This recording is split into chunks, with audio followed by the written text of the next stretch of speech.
Hello everyone.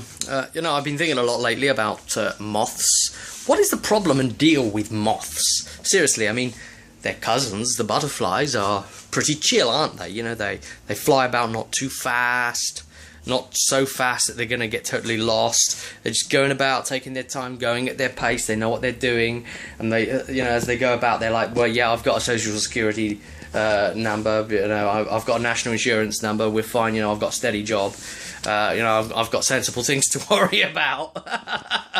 And the moths, they come along. They're just dark butterflies, essentially. Dark butterflies. I like that. And they pretty much would just appear on the Jeremy Kyle show. They're the ones with all the problems. They're the troubled ones. They fly all about. The bigger the moth, the more out of control and insane the damn thing is. If you noticed that. I mean, principally, they all start sort of very similar. But what happens there to send them so emo insane down along the line? I mean, they're the night butterflies. They're the insane dark butterflies. They're like want to fly for the light and this sort of thing. And there's another thing, right? If you've got one in the house with you, in the room with you, and the bigger it is, the worse it is. As I said, 9 times out of 10.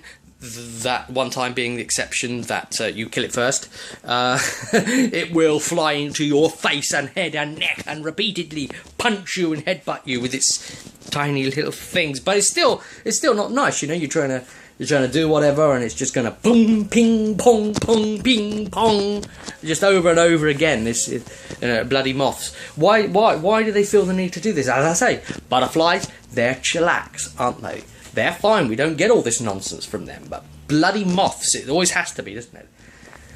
I just had one in the shower with me, would you believe that? The peeping Tom bastard. And there it was, I pull the curtain back and I get in, and then it's all flying around, and it's inside the curtain. It's like, bee, I'm going to run up and down. Well, it's not essentially run, it's, it's flying, it's not running. It's air run, I'm going to air run up and down. I'm going to air run up and down inside the shower area. It was like, no, mate, you better get out, because this shower's going to go on, and it's going to be a jet of water, and it's just going to propel you into me, no doubt, into my head.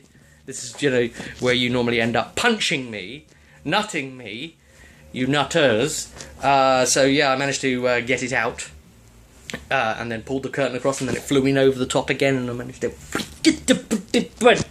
and pull the curtain across again. And it was on the outside of the shower there, and here's the thing, the extractor fan thing was on, the one set into the ceiling. And this thing flew kind of near that, and it got sucked in. And I never saw it again. So, they're just daft, aren't they? If they ever did like a goat simulator flying version, it would have to be Moth Simulator, because they are just mental, aren't they? And what's that? You're like, oh, you touched my wing, I'm now going to die. A bit of my paint came off. What are they, Games Workshop miniatures?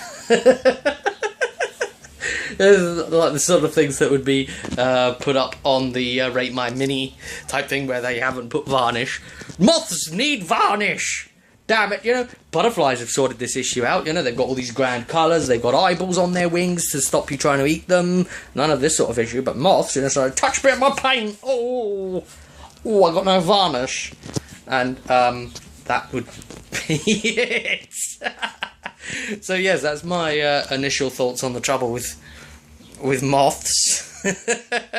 It wasn't necessarily sensible or coherent, but I'm sure you've got used to that by now.